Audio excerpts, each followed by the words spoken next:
Hi, thank you everyone for coming, tuning in. My name is Roland, and this, um, Eli, do you want to introduce yourself? Hey, my name's Eli. Thank you guys for tuning in. We're so happy to be here with Heaven Gallery. Yeah, big thanks to Heaven Gallery for having us. Thank you so much. So, I'm gonna get the presentation up. Mhm. You're such a hair. Oh, nice.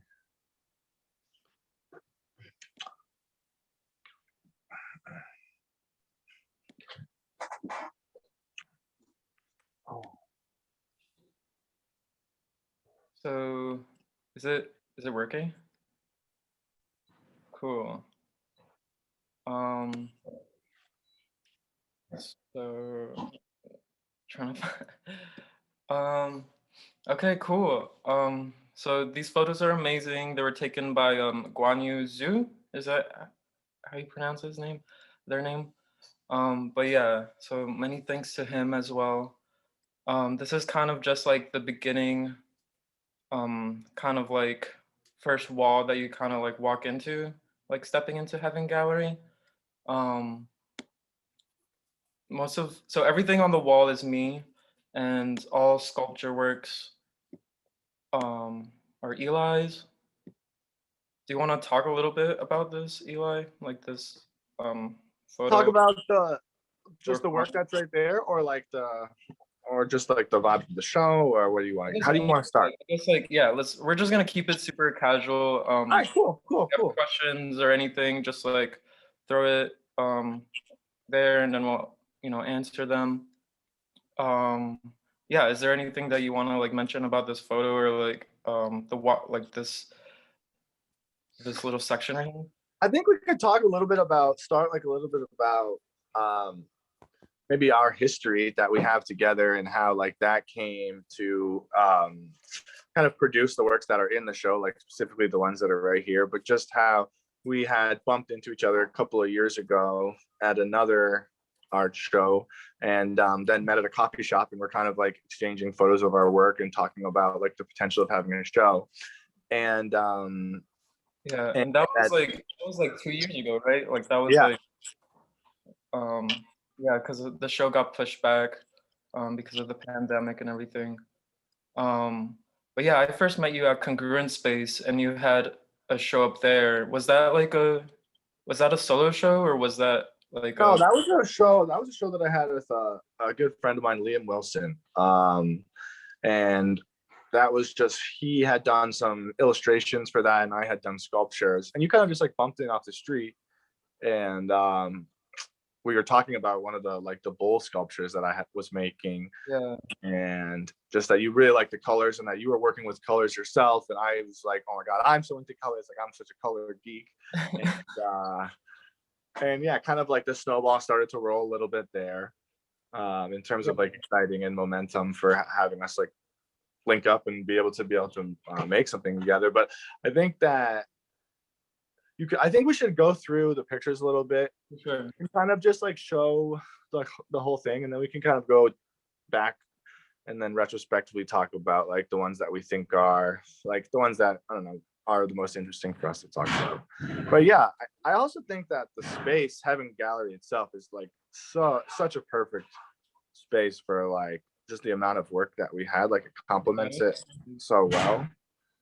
um I know that we were talking about in the beginning, we were worried if we were going to have to like fill like both of those rooms, that might be too much, but I think that it ended up being like, it looks really nice when you walk in there. Like the layout of everything is like, Hmm. it's not too stuffed in, or like, I know that was a problem with some of my work I'd had in the past, was that it felt like it was too, like it couldn't breathe. It was like suffocating a little bit.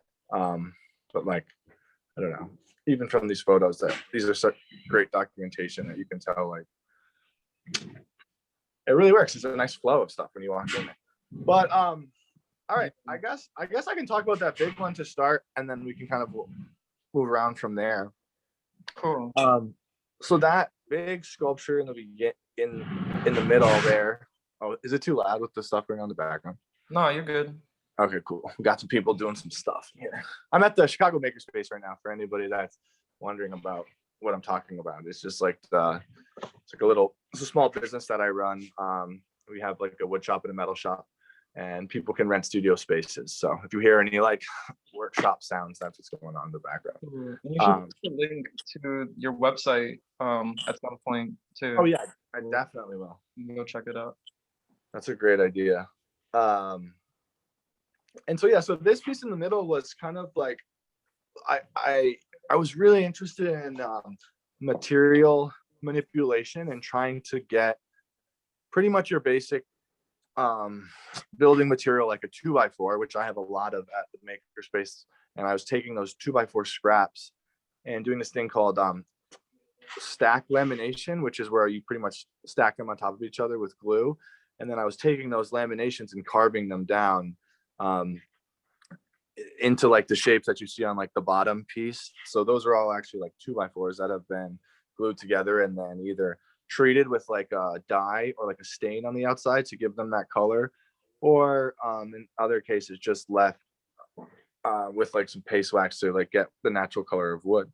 But the rest of the piece is like the other parts of the piece, like the orange wheel and like the part that's in the very front, like the foot part that's in the front, those are actually made out of sawdust, like a sawdust composite material that I've kind of been working on a little bit, which is made from the carving shavings of the other pieces of wood that I carved for that sculpture. So it's actually like the same material, just being used in different ways in the same sculpture. So there's kind of like, there's really not that much waste that's going on in this. And I was experimenting a little bit with color, but also with kind of how big I could make a sculpture but keep it skinny at the same time. I don't know if you want to go back to that other picture where you can see it from the side, but I was thinking a lot about like friezes. You see them in like Greek or like Roman tops of temples, where it's like you get like a three-dimensional view of something, but it's actually like on a 2D surface. So I was trying to see how squished in I could make like a piece, but also still have like some kind of a volume when you look at it from one angle. But you can tell like it looks like a totally different piece when you look at it from the side. It's like this long, skinny kind of like a wall, almost like a divider, versus looking at it from like the face of it. It takes up like way more space. So that was something that I was kind of interested in during that piece, was exploring, like seeing how I could mess with space and have something that was big and kind of not like monstrous, but like bigger than a human being, and also keep it small and skinny at the same time. So it was tough. It was a cool challenge. Yeah. So yeah, like when I remember meeting you the first time, you were working on like bird sculptures, like sculptures based off of like animals. And like I can still kind of see like that reminiscence of like creature to this.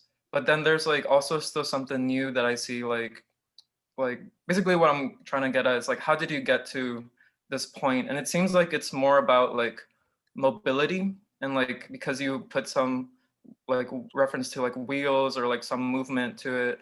So like what kind of like brought you to that style? I think that was like a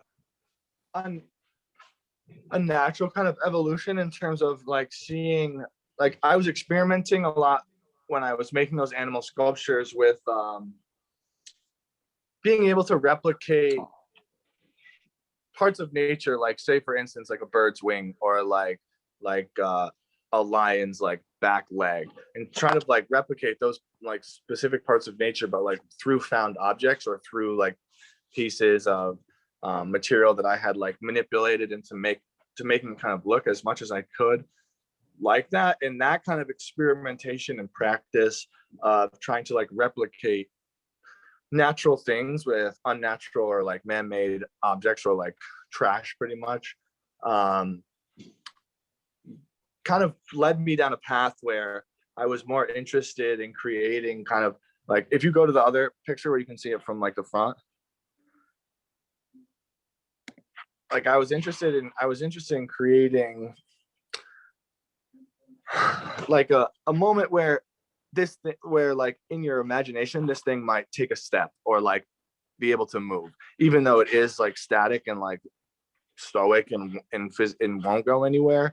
Like in your imagination, this thing, yeah, might be like seen moving around the landscape in like, I don't know, some other kind of, I don't want to say like dimension or reality because it's not like that far, but it's kind of just like experimenting with like giving life or giving like the idea that maybe this thing could take a step or like could start moving on you. But I don't know, I think that I didn't even realize that was going on, but it's cool that you reference that because there's definitely like a little bit of like a animalistic kind of references. What is that? Not anamorphic, but when something's like referencing a, I don't know, anthropomorphic. That's the word, anthropomorphic, of like referencing some kind of like body that is natural with like an unnatural, you know, being. I think also the one in the back behind it, that like green one, is kind of like the opposite of that. Is like taking like kind of playing with like the idea of like a motorcycle or like a race car or like some one of that like speed technology, and then turning it into something that's almost like caveman times, like if Fred Flintstone had like a Ducati, like that is kind of like the feeling of that piece in the back. But yeah, that's a cool reference of like transforming it from like animals into like these more abstract forms, because I can definitely see like the natural progression in that itself. Yeah, so I'm gonna just keep on moving along. So this is my piece. I think this is comfort number 2. So I'm gonna actually start with comfort number 1, and this is kind of like what I'm kind of referencing off for the little miniature version. Um, but yeah, so I mean, during this time, like I was just really reevaluating a lot of the materials that I was using, and trying to just keep myself experimenting, and also just like I like to always place myself in situations where it's like, you know, completely new for me, almost like if I've seen the color for the first time, or just like, you know, playing with this new material, concrete and mortar mix, and trying to um, go back to like kind of like what my older styles were. So just like super colorful, fragmented type of works. Um, and let's see. I'm gonna just go back to comfort to um sorry, like this is kind of like slow for me. Um so in this version I was getting a little bit more comfortable with the material, so you can kind of like notice that the color is a little bit more blended in with the concrete, especially with like the green and black. So like that was kind of like a new realization thing for me, because it's it was just so brand new that like I just didn't know like what would be the reactions of like colorant with the concrete. And um it was really nice to see it like dry and take like its full like own identity type of form. um yeah, Eli, you said some good stuff like during the opening of the show about these pieces. Well, I don't remember. I think that a cool part, or for me, a cool part of like watching like the evolution of your work has been it's your kind of like gradual movement towards like 3 dimensions instead of just painting on like a flat surface, and how that really like benefits and brings like a lot more power, I think, to the work and to like the choices that you're making in terms of, like, for instance, if this was like seeing this image that we're looking at right now, like seeing it directly from the front kind of flattens it out a lot, but seeing it in person, like there's actual like shadows and like kind of like like lumps and mounds on the work that's actually bigger than other parts, which brings like a, I don't know, it's not that it's startling, but it's just that It is kind of startling. I feel like it's like for like it provokes a little bit of like sensory type of like feelings because like there's seeing these kind of like blobby forms like you kind of makes you want to touch it and yeah, get definitely. Yeah, I was gonna so say what I was that too. kind saying, of like grotesque a little bit too, like um can you go into how it's made? Like, what is that made? Is it on like a wood frame or something, or what is oh it? yeah, so I've been experimenting a lot with foam, all different types of foam, upholstery foam and poly foam and insulation foam. Um, that kind of idea of using foam was like in my sketches for like a long time, but then during the pandemic, I was able to like have more access to that because there's just a bunch of foam like on the side of the street, but also like in the neighborhood, there's like a lot of hardware stores that sell foam, and it's very accessible and cheap, and it's easy to form these shapes like in my studio without using such high-powered equipment.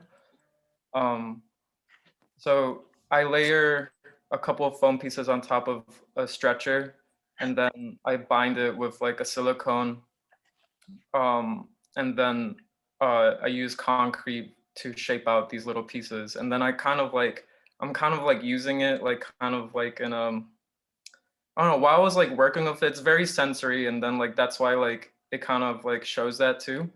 Um, but just like even Yeah, like you kind of want to squish it, yeah, and that's like what I'm kind of doing. Like in the process of making these, I'm squishing them and like touching, like forming these little like oval ball um little sections to it.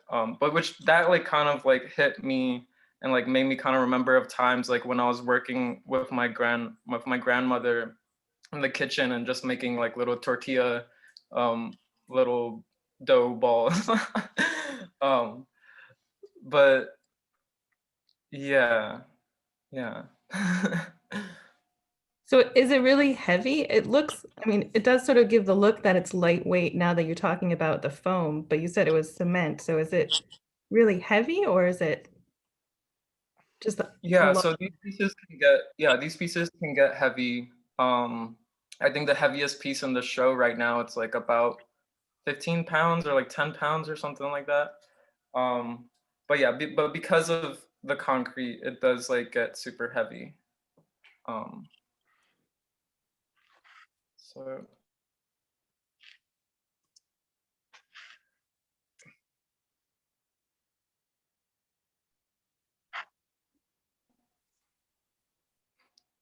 yeah, so that piece on the right, oh, oh, can you guys hear me or am I kind of glitching a little bit? All No, right, you sound cool. good. You sound great, Roland. Oh wait, a little glitch at the end, but you sound good.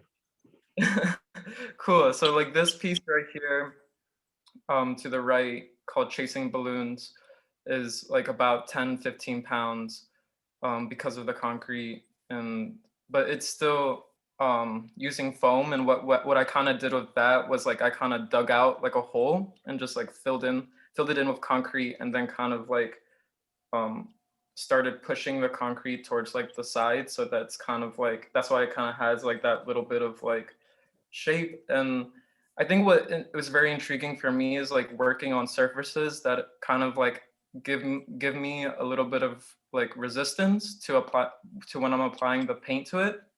And I think that kind of just like also like gives the piece itself like its own identity, which I kind of like to do, especially in a lot of my shows, to have like different separate identities to all the pieces. Can you zoom in on it at all? so people can see like this how far it goes off from the wall. I think that's important to be able to see. Oh yeah, here we go. I mean, is that working? Yeah. I mean, I think that's better than what it was before, but just so that you can see that it's like Yeah, you can see a little bit of like this dug out a little bit. yeah, it has like a little crater or like a valley that you've made like in the middle. But it definitely comes off the wall like a good couple of inches. Oh yeah. And when you're looking at it, four inches. yeah, when you're looking at it, also that like because it has like that depth to it, the space that you've like removed, like the negative space that's in the middle, it kind of like pulls you in a little bit more than it would if it was just like if you had tried to like do that with like a piece of like I don't know, like on canvas with concrete or something. Mhm. But I think that those two works complement that sculpture nicely in the middle. Sorry, kind of went a little ahead. Sorry. Oh, it's okay. You're getting a sneak peek. Okay. Oh my god. All right, here we go. All right, awesome. So yeah, so so one thing, can you hear me? Yeah. All right, so one thing that I was really interested in with this yellow piece, this piece fondue, there's this point or these times in nature where humans build stuff and then nature like reclaims what we've done. So like give me one example. Give me 1 second, I'll give you an example. That's the benefit of having the artist talk at your studio, baby. So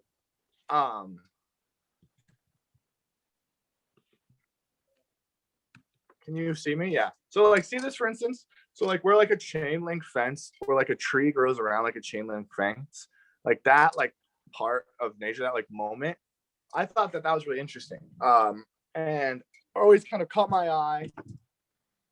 Made me curious about like if I could recreate something like that, how would I do that? What would that look like? How would I go about the process of making that? It's kind of hard to see in this image because the part that I'm talking about is like on the back side of the yellow sculpture, but it doesn't really matter. I'll still talk about it anyways. So I kind of wanted to make like a point where the steel intersected like the wooden lamination parts, but like almost make it look like it had grown around it or it had been there for a while. But I also wanted to make the sculpture kind of like as the original part that I found was that yellow piece of steel that's like the diagonal part that's cutting through the middle of it. And so the whole rest of the sculpture was base yellow, just 100% because I wanted to have the colors match, and just that simple reason, and really focus on like having, because like the colors were all the same. I could experiment a little bit with like the form, and I could really focus on getting this one moment that I wanted to try to capture of like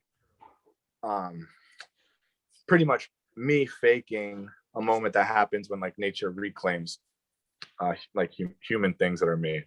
And but yeah, that was kind of like the idea behind that.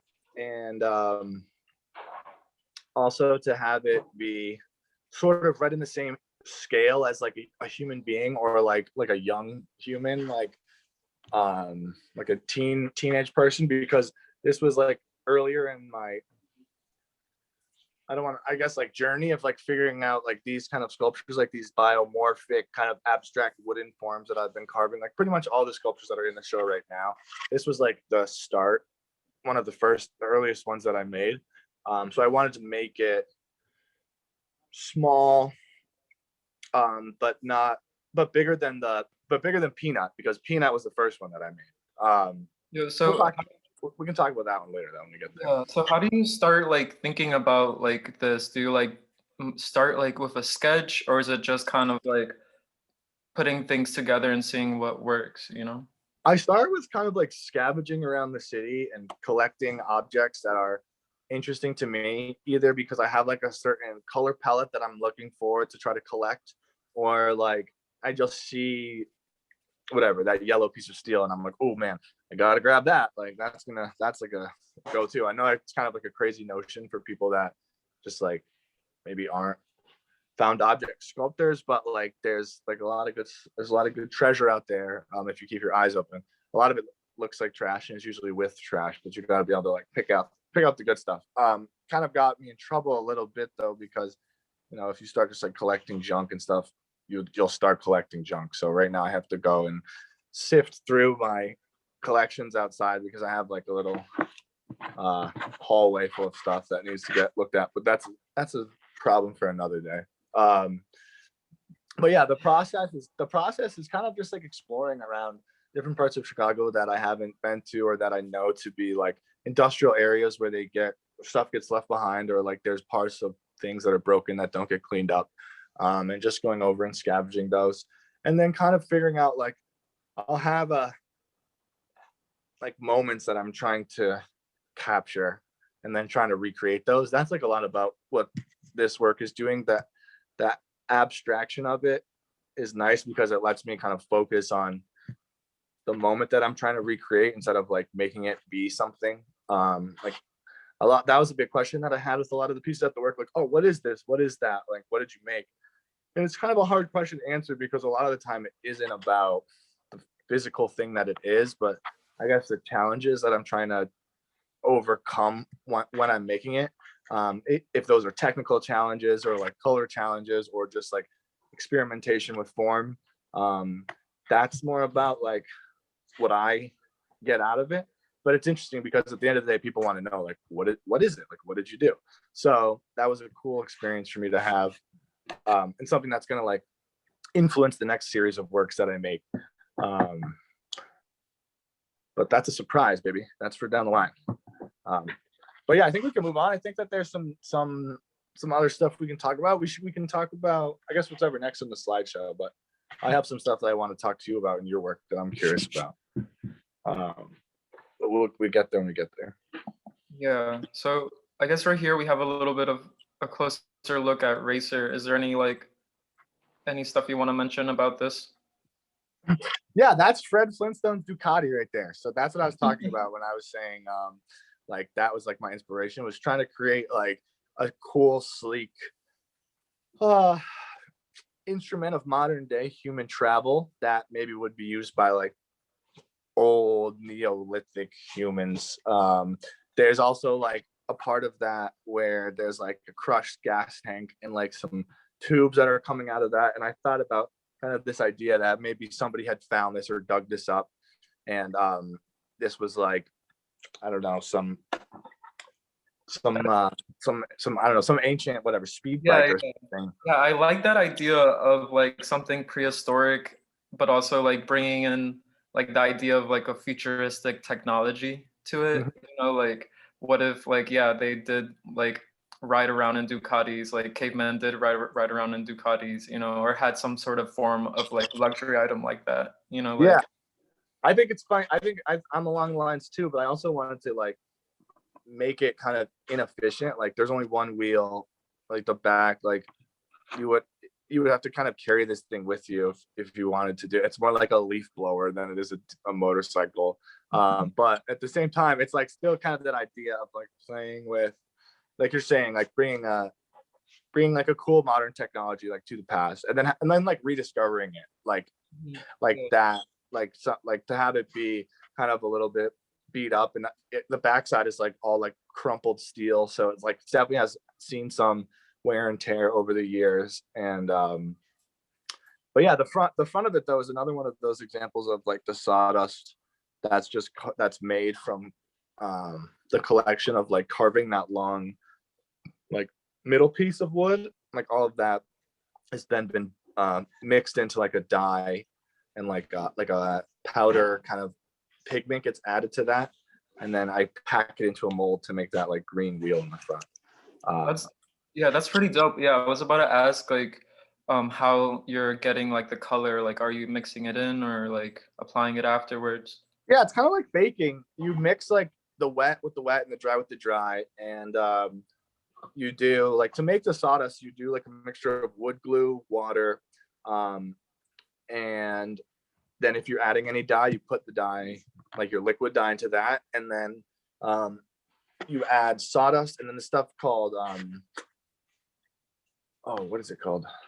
Durham's rock putty, and that if you mix that with water, it can act like a wood filler. But if you mix it with sawdust, and then you mix the sawdust and the Durham's rock putty with the water and the glue, it creates like this cool kind of like pulpy mixture that you can work with for about like 40 minutes before it starts to get rock hard.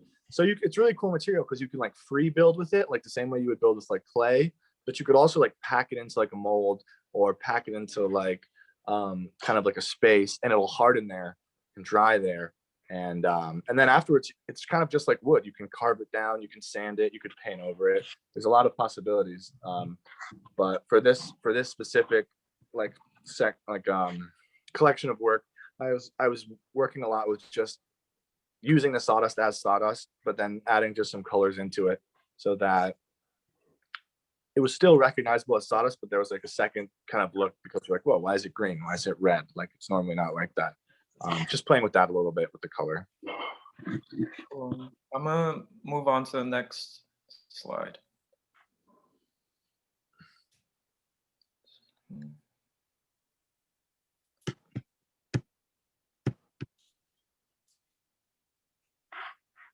Okay.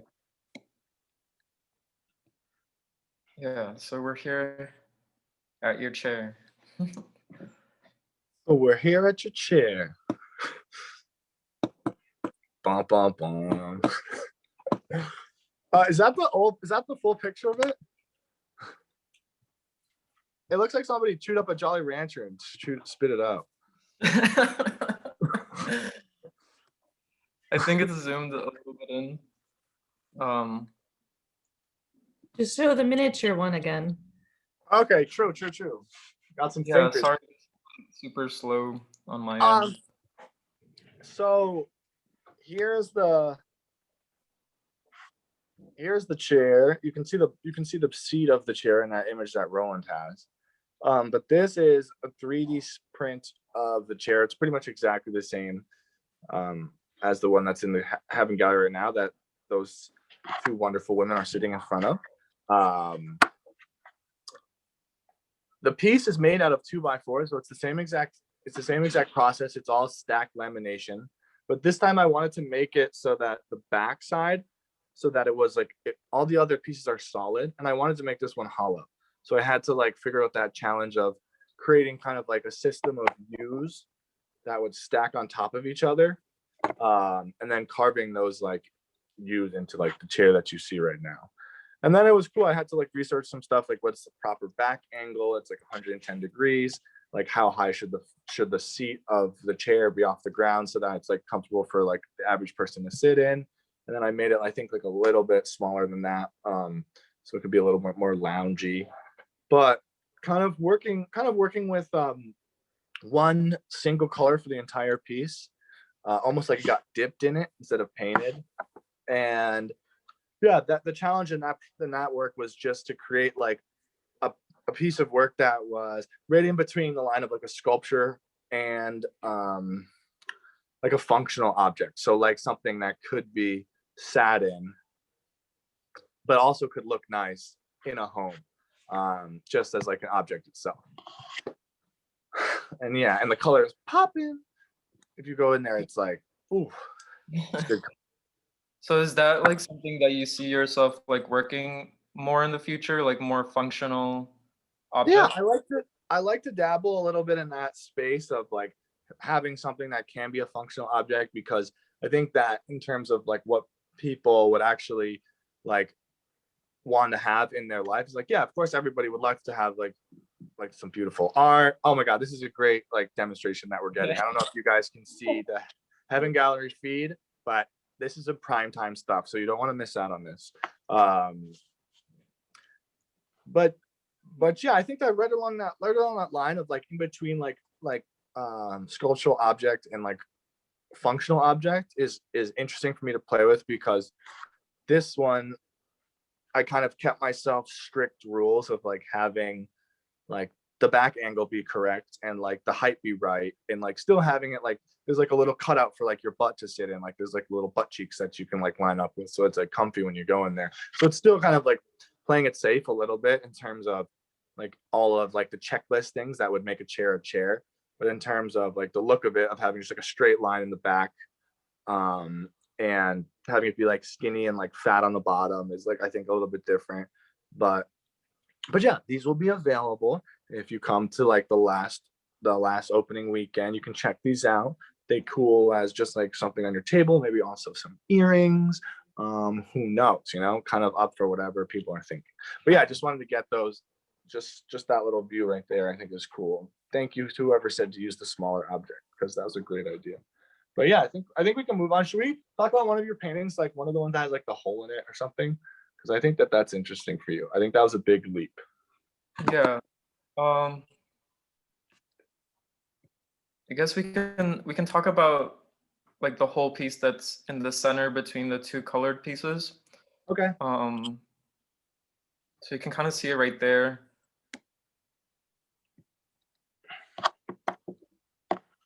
Sorry, this is like really slow for me to like move from slide to slide, so it's gonna take a little bit.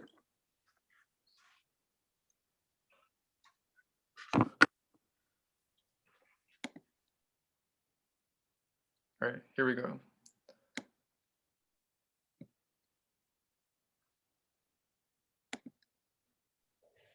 Oh.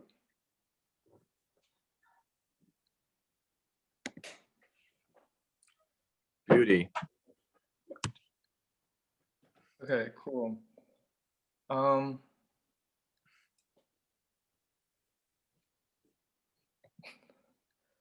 Okay.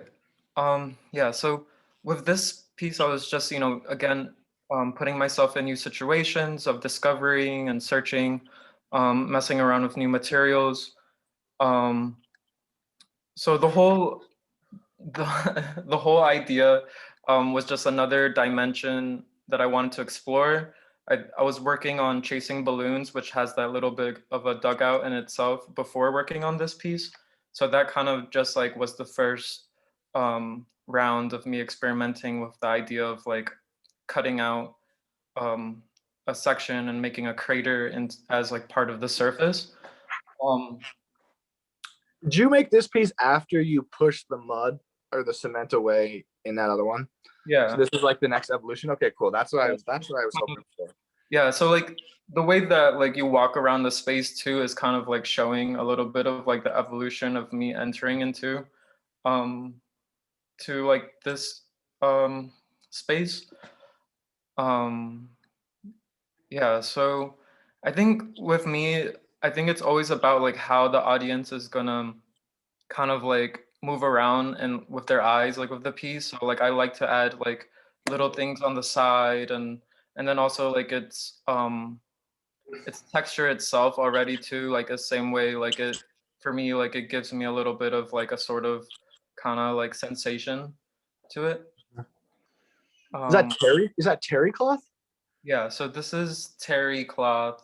I've done a couple of pieces with terry cloth before, kind of Not just to give away the secret, sorry. no, I think like it kind of just goes back to like my history, like using rags and like type of like towel material for like the cleaning jobs that I used to do like while I was growing up, and then just like a couple of cleaning gigs that I was doing like while living here. Um, so like I was just paying attention to like that history and connection that I have that I didn't really how could I like I'm trying to say like a lot of the materials that I'm bringing back like right now like is just kind of like a evaluation of like my past and like those materials that I didn't really think of or give that much attention to back then, just growing up with them.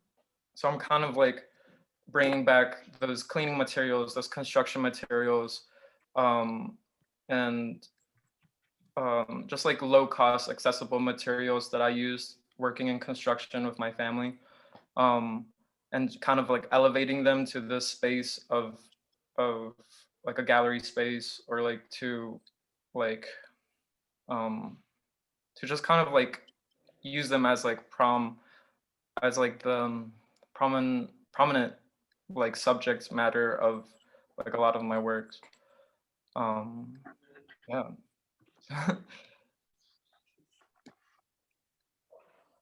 Heck yeah.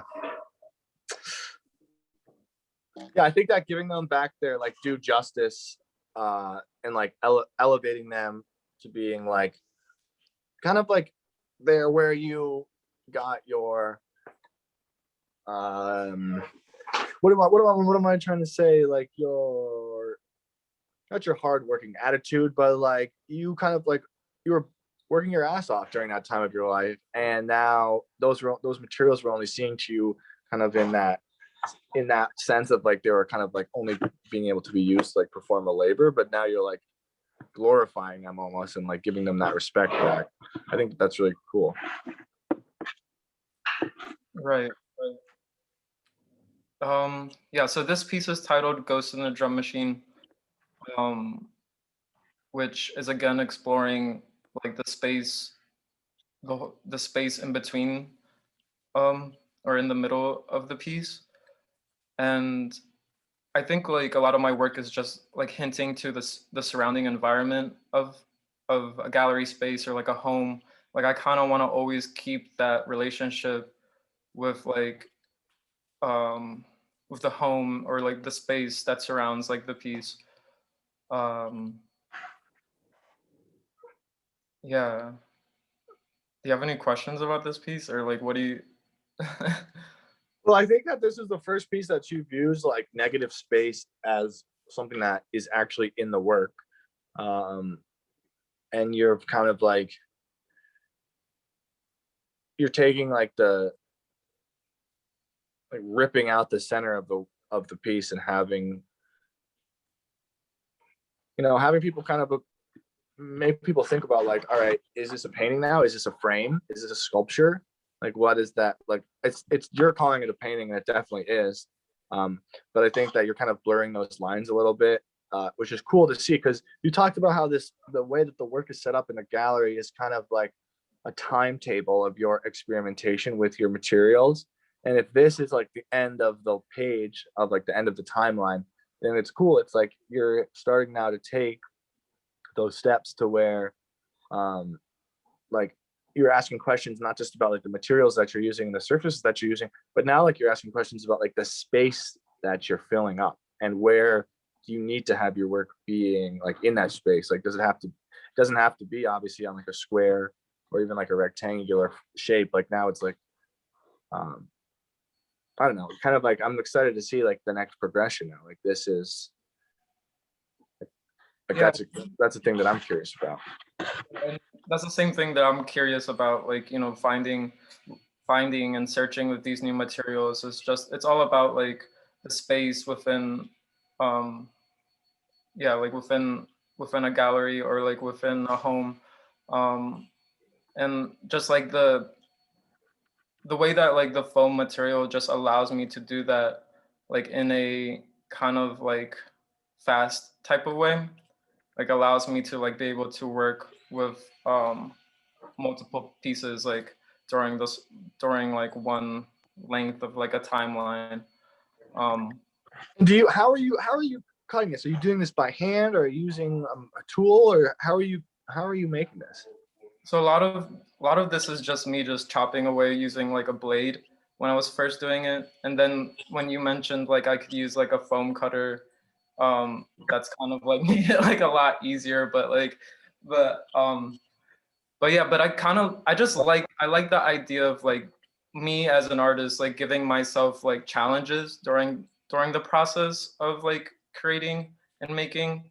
So Mhm. like I like the idea of like always giving myself a challenge when it comes to like just like even cutting it or like making things harder for me too. Like even messing around with like minimalism and like fragmenting like the color and not like it's kind of a restraint from like Yeah. going all out and like filling in the whole space. So it's like kind of a going against of like typical like human needs to like make a picture. Yeah. Yeah, I really like that one. Great color. Great color. Everyone says it would be an awesome mirror. Yeah, Roland, put a mirror in that. Yeah. Oh, is that peanut? What do we got? Peanuts last but not least. Let's go. So Yeah. this last sculpture is named Peanut. It's named Peanut because there's a piece on the back you can see. I don't know. Can you show your mouse on that, Roland? Can you point to where that part is? Yeah. So like, there's this piece on the back that I had carved, and after I carved it, one of my professors, his name is Adrian Wong. He's like he teaches at the School of the Art Institute of Chicago, and he's like a internationally showing sculptor. Awesome guy, really awesome guy. But the second I saw that piece, he was like, "Oh, you know what you should call that piece? You should call it Peanut because of the peanut on the back." And I was like, "Oh my god, well, you know what you're doing, so I'm gonna go with your gut instinct." But this piece was like the first of the challenges that I wanted to give myself in this whole like edition of work, and that was trying to get a piece of metal to go through like the inside of the wood to make it look like, I don't know if you've ever seen like when like a tornado comes through and like a piece of hay gets like stuck through like a telephone pole, or like fence posts get like blown through whatever brick walls. There's some crazy like crazy things that can happen during those high winds. And so this was kind of like just like a exploration of getting that look replicated. And the part of the metal that's going through the other piece is that piece of rebar that's in the middle of the work. I can't point to it with like a clicker right now, but there's like a thin piece of steel that goes through the entire middle of it. And then that, see you guys, that stain is stained with like a walnut stain that's made from actually like collecting walnuts in Massachusetts and then boiling them down and turning them into a pulp and then rubbing like that pulp on the outside of the wood. Because they're made from, again, like all the other pieces, just 2x4s that have been glued together, and just kind of pushing like the limit of seeing how can I use the same material for pretty much every single piece, but then have them turn out like exponentially different, each one. And yeah, I think that also something that I haven't talked about, but that was I think a really crucial aspect of the show was the decisions to use the chipboard pedestals as instead of like a white pedestal was like something that I was having a really big issue with, because I wanted to use pedestals because I wanted some of the work to be elevated off the floor so it was more eye level, but I didn't want to use white pedestals because I didn't think that it brought like it brought like the right energy, or the right kind of like, it wouldn't give them the right attention. And so those chipboard pedestals that I used were kind of inspired a little bit by like Tom Sachs and the work that he's making right now, but also a little hint or a nod to like the work that I'm about to start making in the future. And if you guys follow up on with what I'm doing, you'll be like, oh, that's what he was talking about. But just a little surprise, a little secret nod to what's coming next. Yeah, and I think with a lot of our work too, like we like to always hint back like to like the process, you know. And I think for me especially, like a lot of this is mainly about like the process of making the work. I think a lot of these works like are also like considered kind of like provisional paintings for me. Like there's kind of like some of them are considered, like some of them I do consider like to be done, but not really completely. Like I think I want to always kind of like evolve the piece, like especially like either the surface or like what's like the subject matter um with these pieces. Um yeah, like you could really see like with the piece in the center on the wall to the right. um I just really like seeing it with this image because like it kind of like hints to like the silver metallic paint that it has in the hole, but like with like the way that like I painted it, like with the side right here, it kind of still gives you like a metallic feel even though like the material itself is like soft and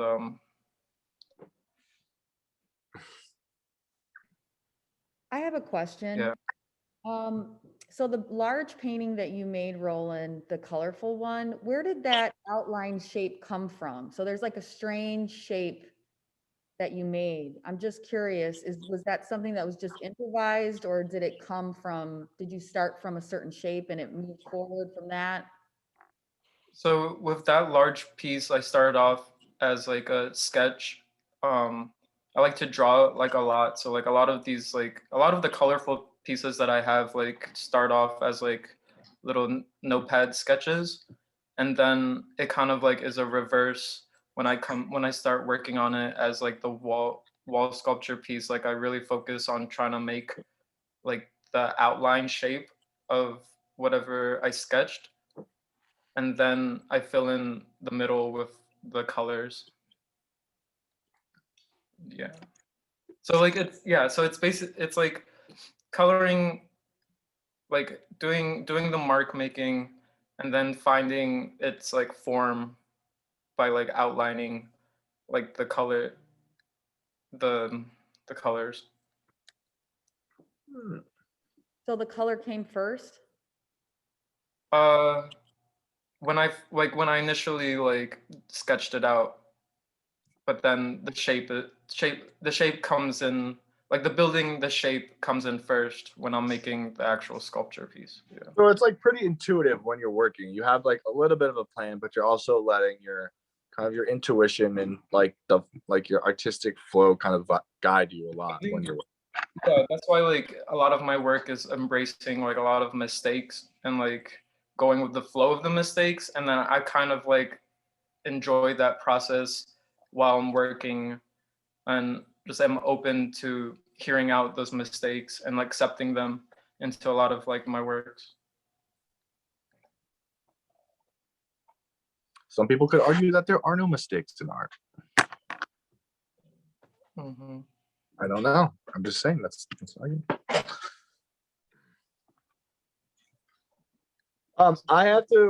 I am borrowing my friend's phone for this meeting, and he has to catch a train right at 12 o'clock. So I'm gonna have to leave a little bit early, but I didn't want to be rude and like cut out. I just wanted to thank everybody so much for coming to the virtual artist talk. And also, if you haven't had a chance to go see the show yet or haven't gallery, definitely go check it out. But yeah, I just wanted to say a proper goodbye before you guys finish up with yourself.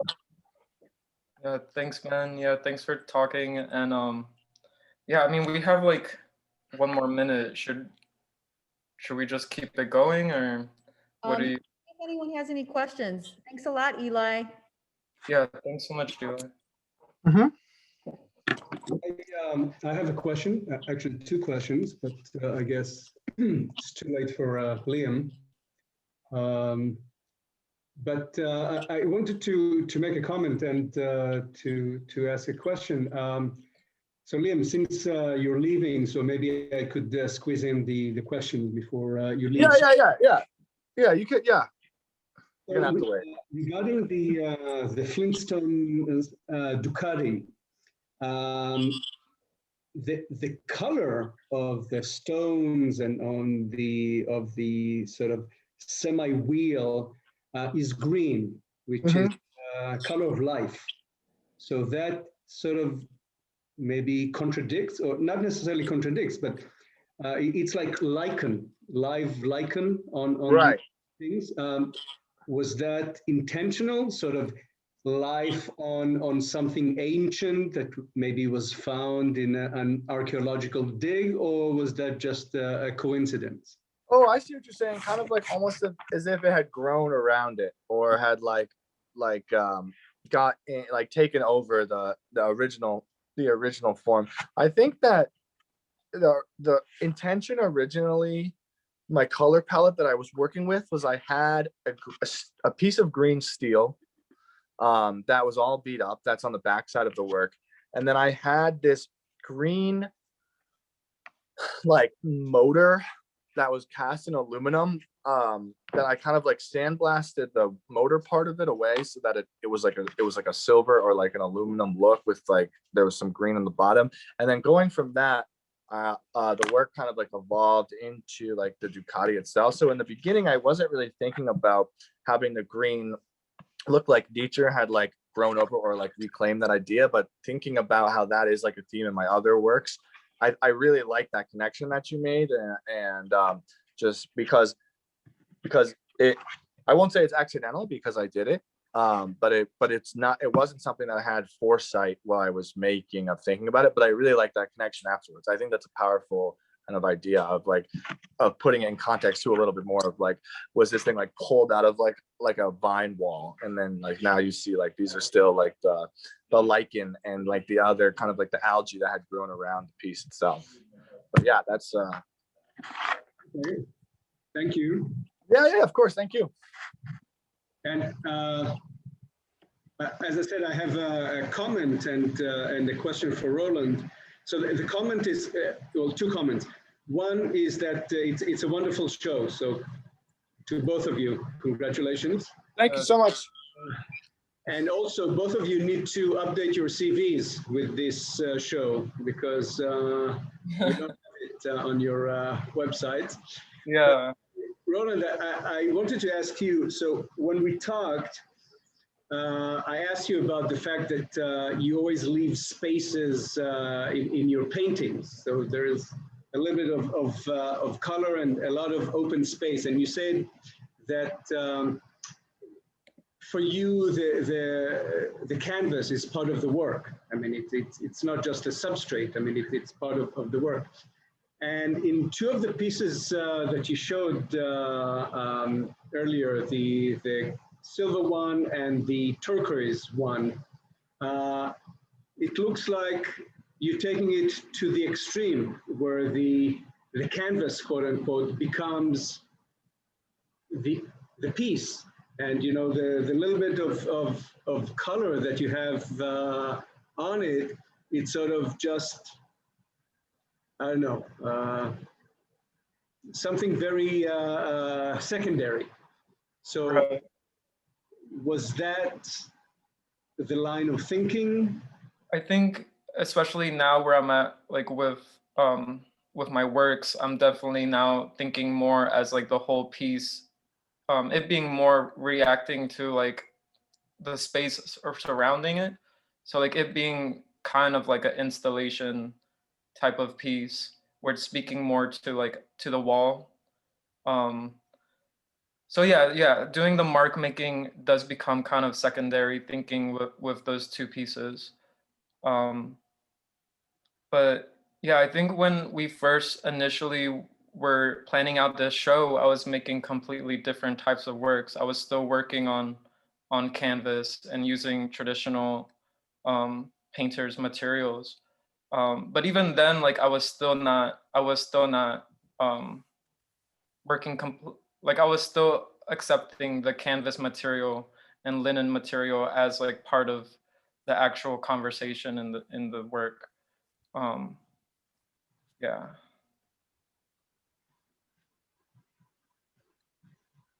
Thanks. Yeah, thank you. So is there any more questions? I sort of had a similar response to the painting with the rag on it. Actually sort of made me think of cement, and there's a green spot on the very top of the frame that made me think of moss. But I really Oh, like was how that the rag, the one where you have the fabric on it. this one? Yeah, that one. Yeah. That reminded me of the moss. I really love how it looks like sidewalk to me, but I love that in person it might be fuzzy or terry cloth. But yeah, this one also, Yeah, think of it as a surface because of that green spot at the top. Looks like moss also, or lichen, or just that you really transformed materials into something else to look like some other material. It's Yeah. really great. yeah. There's especially with this show again, is just like I like that like we are also like having a lot of we're having conversation with like bioorganisms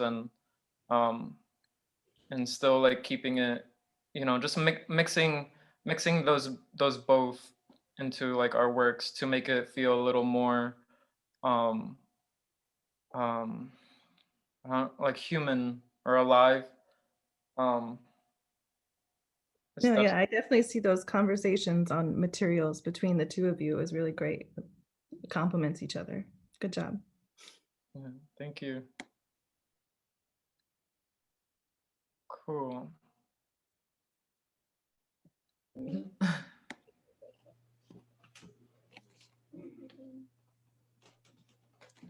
Hey everyone, thank you so much for coming. We had people knocking at the door trying to get in, so we had to go.